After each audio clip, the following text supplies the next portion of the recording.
So it's been almost 2 weeks now since Native Instruments announced the Kontrol S-Series Mark III, and there's been a lot of information revealed, especially after the mixed response. And yeah, we'll touch on some of the controversial stuff later on in the video, but I have been reading all of this stuff because I want to learn for myself about the potential that is involved with this. So we're going to talk about the direct connection, we're going to talk about the internal computer, and this whole video is dedicated to clearing things up based on the questions that I saw in the AMA and the posts that I put in the Native Instruments subreddit, because I am a user just like you. Whether you want to believe it or not, Native Instruments does not pay me.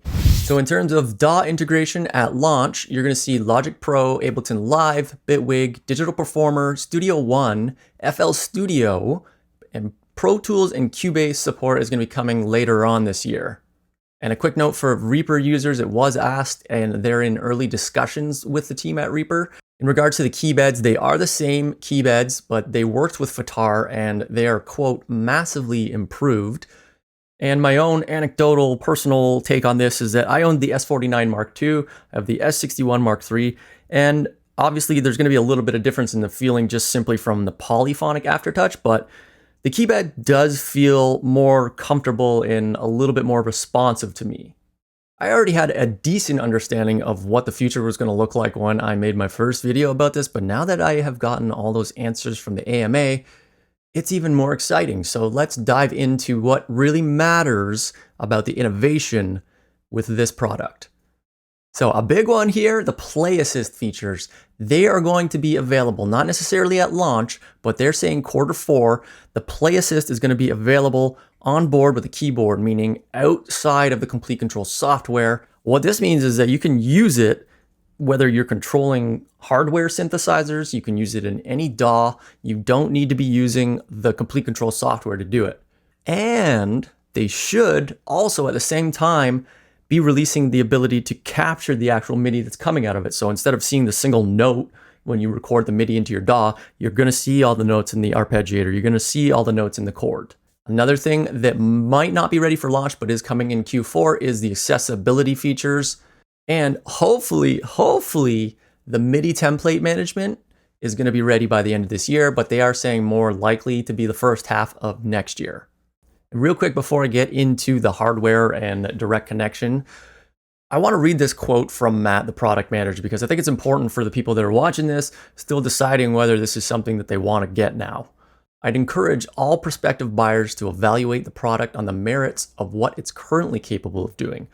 But for those in the wait and see mode, there are a few things I can be open about us working on.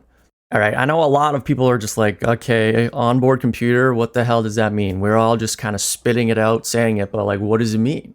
So from the support page, why direct connection? Previous generations of Kontrol S, A, and M keyboard controllers relied on Complete Control desktop software to process and render the images and parameter mapping shown on the hardware screen.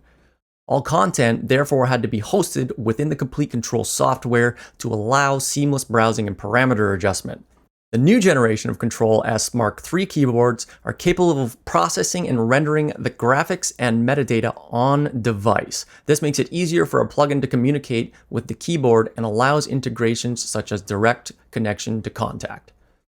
So before I point out this next part, focus on that sentence. This makes it easier for a plugin to communicate. We chose Contact 7 first, as it's our most popular product, but we plan to expand direct connection to many first and third-party products, which is huge when you think about it. I have no idea how far down the line that will be, but the point is that this is entirely capable of doing that. And the last point in regards to the computer and direct connection, they said, we plan to build on this platform with all manner of play assistance, MIDI generative features, and direct connection type features. Increasing visualizations are a possibility too. So you can see where their head is at and where this is going. But again, this ultimately comes back to what he was saying, right? Like, you just take it for face value, what it is right now, what it's capable of doing. Maybe even look forward to the end of the year, what the features are going to be before you make your decision. But it might be something that you want to hang on to for another year. Hell, who knows? Next year, this time, they'll probably be releasing Complete 15. So maybe you'll get one of those package deals where you buy the keyboard and you get a discount on Complete 15. Just something to think about. And another big issue that hasn't been solved yet, unfortunately, For those of you that do use the MIDI out to control other synthesizers, etc., you're still going to have to unplug your USB from the computer in order to get that. It doesn't work simultaneously, but they did address it and say that it is possible, and it's currently prototyped, but they don't have a solid date as to when you're going to be able to have them plugged in simultaneously without having to unplug and plug back in. Now, as far as the other things that people were very, very upset and vocal about, first, I want to say I commend the way that they did that AMA.